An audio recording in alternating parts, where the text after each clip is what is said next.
The arid, endless red centre of Australia is the much romanticised heartland of our national identity, the grist of the real Australia in our folklore, not to mention in our overseas travel advertisements. The truth of the matter is that probably more foreign tourists get to see it than we do. Tonight, on this final leg of my trek round Australia, we journey through the not-so-dead heart of our continent. But I must admit, it was with great sadness I left from the West. For like many of us, I'd no idea how breathtakingly beautiful it is.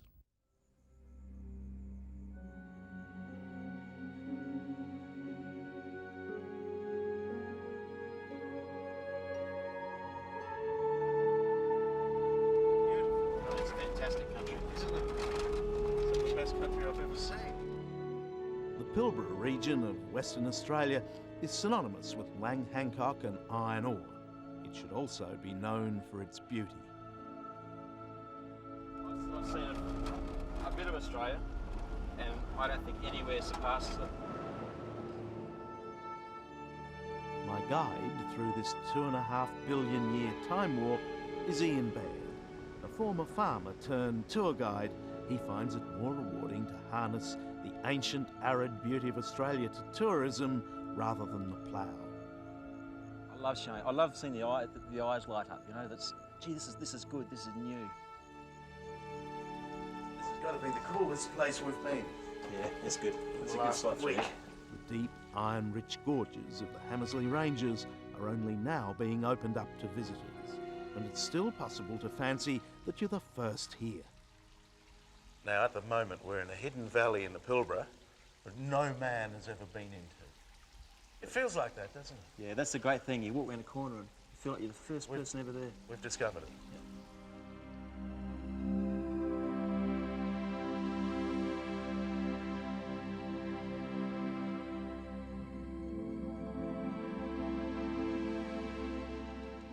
I'm heading back now. I mean, after tomorrow, I'll be heading east again.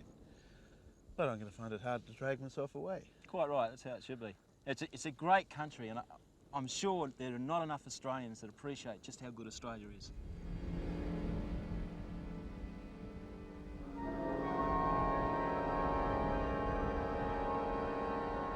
From the Pilbara, the long journey back east will take us through the driest and the hottest country in Australia.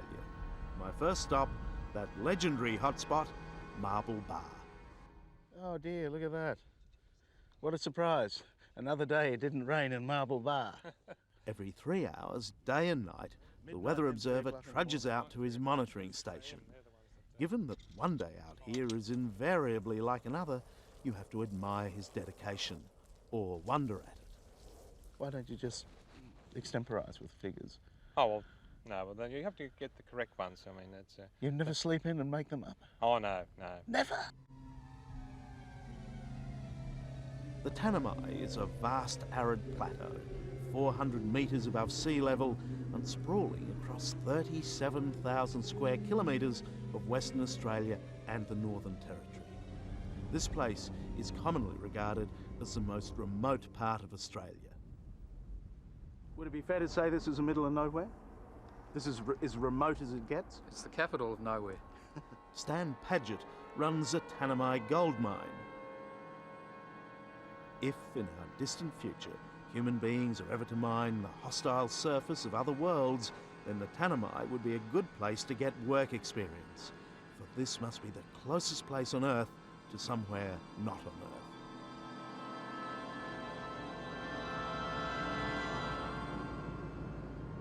They have moved 250,000 tonnes of dirt to win this small glowing prize, a 19-kilo bar of pure gold.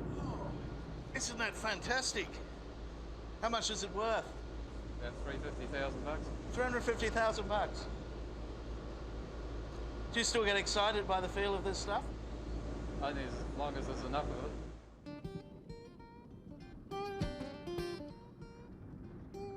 it. From Australia's most remote mine, it's only an hour or so down the bumpy, dusty Tanami track to, almost unbelievably, a roadhouse at a place called Rabbit Flat. I mean, it's flat, but where's the rabbit? Well, what I usually say to the public when they ask me that, I say they're usually your side of the bar.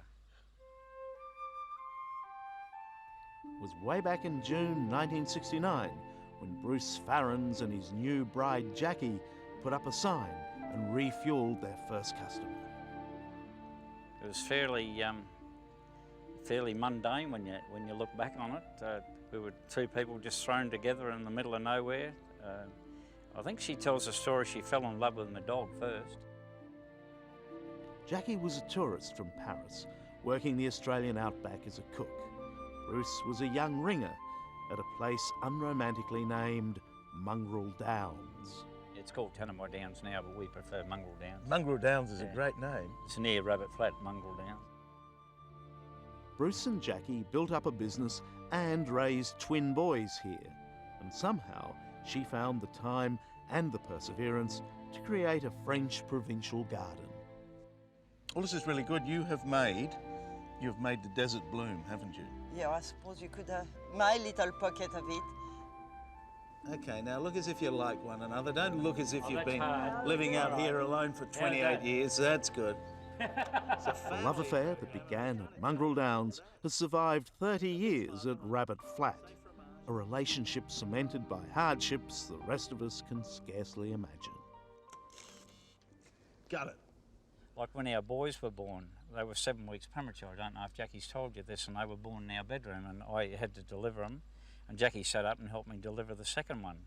They were only 30 seconds apart. We didn't know there was twins. Now, shit was trumps. There's no two ways about it. Okay, but panic is a luxury that we could not afford. The Tanami track leads east to Alice Springs, but true to our travel plans, we avoid the temptations of the bigger towns, heading south down the Stuart Highway through a greener than expected red centre.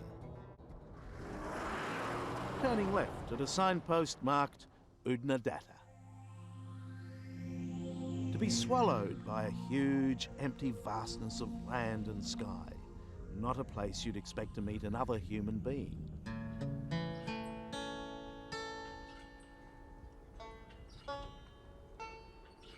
What are you doing out here? Looking for my camels. What are their names? Fortunate, Nadu and Icarus. So if anybody finds these camels, who should they write to? The Pink Roadhouse.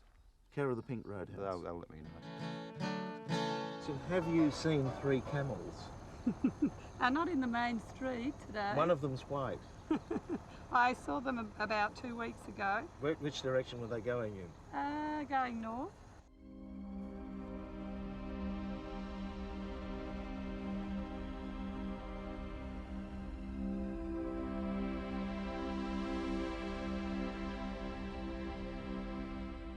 It was trying to rain when I left Oodnadatta, but it's been trying to rain here for 10 years.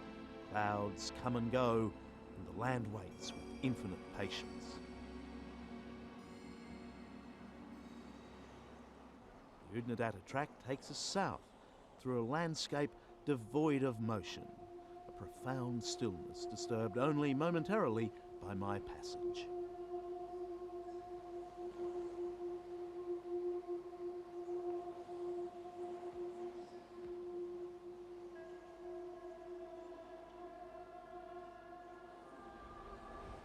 It's my favourite time of day again. The sun's climbed down the sky, and although it's terrific to drive across Australia and to meet people, there are times when you've got to get out of the car and you've got to be alone and you just soak it up.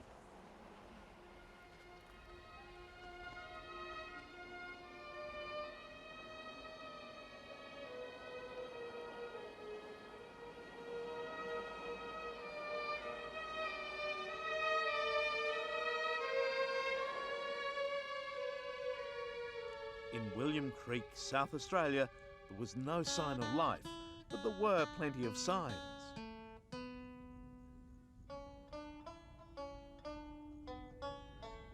Mal and Helen from Melbourne have decided to slow down. When I met them, they'd been running the William Creek pub for only a fortnight. You're a mechanical design draftsman, whatever that is. Are the skills that you have professionally from the city, are they a lot of use out here? They are absolutely useless. There have been 18 publicans here since 1988, and one of them was here for a few years, so a lot of the others didn't last very long. Did you know that? No, I didn't know that. Oh, the bloke who sold you the pub didn't tell you.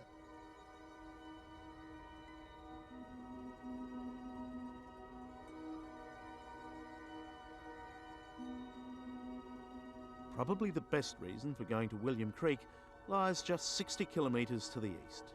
Lake Eyre North, 18,000 square kilometres and 15 metres below sea level. It's the lowest point in Australia, but experiencing it was one of the high points of my journey. What effect does it have on the human soul to live in a place like this? Well, to be out here, you feel cleansed. You feel really part of nature and part of what Australia used to be. It was Peter Moore who'd sold the William Creek pub to the new folks from Melbourne. Now he's decided to stick around for a while to really get a feel for the place. I mean, we can walk that way for 150 kilometres and all we're going to see is what we see now, nothing. He's a bit keener on the place than was the explorer Edward John Eyre, who wrote 150 years ago, "With bitter feelings of disappointment, I turned from the dreary and cheerless scene around me." Dreary and cheerless, it's not, is it? When we do get the occasional visitor out here, they love it. Yeah, let's go and spin out a bit more. Okay. It's not hard to understand how for the early explorers, the unknown vastness of Australia was often a bitter disappointment. Even today, there's a certain sense of relief when the desert slowly gives way to grassy plains, and the plains become hills, and there are trees, and suddenly people, and all the problems of the world again.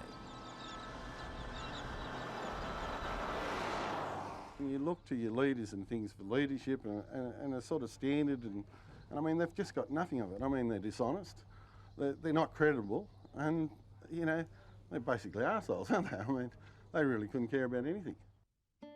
Scott McDougall is complaining about the banks, or rather the lack of them.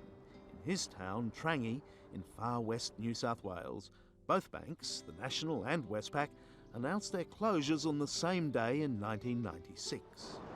In regional Australia, this is an old story, and for a small town, it's usually the beginning of the end. But in Trangie, the people fought back, starting their own bank and putting in their own money. People surrounding towns actually said, look, if you can get an institution, we'll put our deposit in with your bank. We don't like ours anyhow. So. Will Trangie become known as the town that beat the banks? Oh, bloody hope so. I really do hope so. Heading east, back through wheat country, familiar country. In a sense, I'm closing the circle. 7 weeks ago, I passed just north of here at the beginning of this excursion. It's been a long harvest. Ahead lies the big smoke.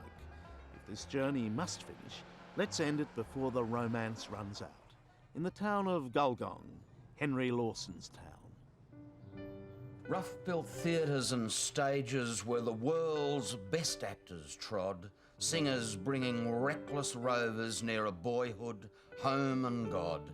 Paid in laughter, tears and nuggets in the drama fortune plays. 'Tis the palmy days of Gulgong. Gulgong in the roaring days. Jules Sackville is the voice of Gulgong, a spouter of Lawson. He's the local historian and struggling bookshop proprietor. So what is the essence of the Australian character? Well, I guess, really, when you boil it down, Charles, it's about mateship. It's about comradeship, camaraderie, being able to help one another out. The best of Gulgong was built a century ago in the years of Federation. It's the architecture that defined our nationhood. The ramshackle of galvanised iron and lazy verandas suddenly given form and style. It's a good existence in the bush, don't worry about that. But it's getting harder. It's not so much a joyous existence anymore.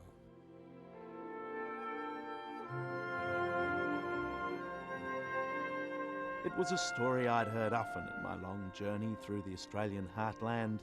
Hard country and hard times. But I'd never met a person who didn't want to be out there. In 7 weeks of travel, I found not one quitter.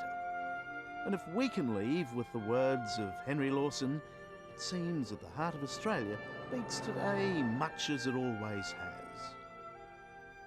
Tell the bushmen to Australia and each other to be true. Tell the boys to stick together. I've held my last review.